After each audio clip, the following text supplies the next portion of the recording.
Our question for this project is, how has digitisation influenced the quality of media?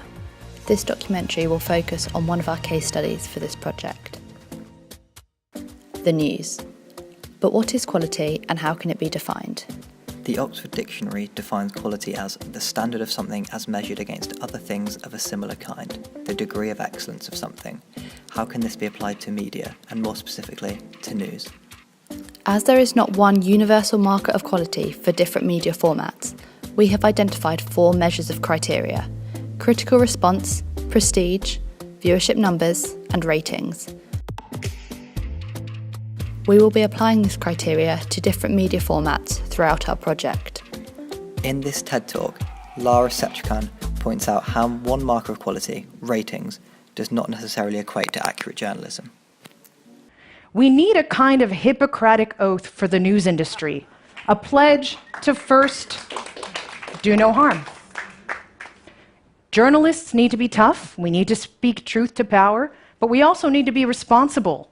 We need to live up to our own ideals, and we need to recognize when what we're doing could potentially harm society, where we lose track of journalism as a public service. I watched us cover the Ebola crisis. We launched Ebola deeply. We did our best. But what we saw was a public that was flooded with hysterical and sensational coverage, sometimes inaccurate, sometimes completely wrong. Public health experts tell me that that actually cost us in human lives, because by sparking more panic and by sometimes getting the facts wrong, we made it harder for people to resolve what was actually happening on the ground. All that noise made it harder to make the right decisions. We can do better as an industry, but it requires us recognizing how we got it wrong last time. Alyssa Miller supports this point by showing evidence of how the news has been distorted in order to be marketed to particular audiences. How does the news shape the way we see the world? Here's the world based on the way it looks, based on landmass. And here's how news shapes what Americans see.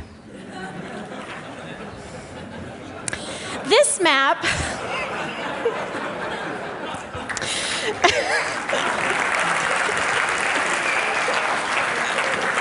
This map shows the number of seconds that American network and cable news organizations dedicated to news stories by country in February of 2007, just 1 year ago.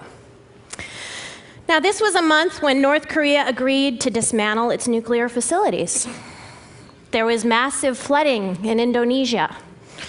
And in Paris, the IPCC released its study confirming man's impact on global warming. The US accounted for 79% of total news coverage.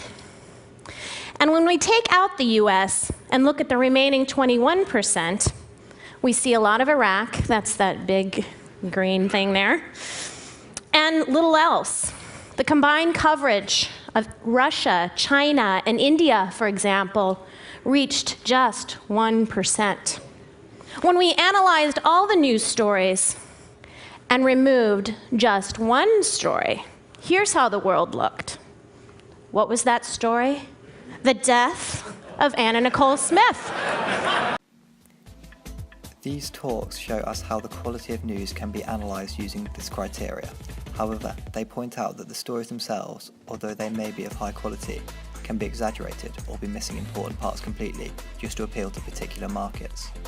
In another point, Maynard suggests that, for most of the 20th century, the public had to follow unfolding news, catching it as it presented itself, or losing it forever. One example of this would be the bombing of Manchester Arena last year. When this news story first broke, journalists were reporting the loud bang as a large balloon popping or a speaker exploding, before it was discovered that it was a suicide bomber who killed 22 people.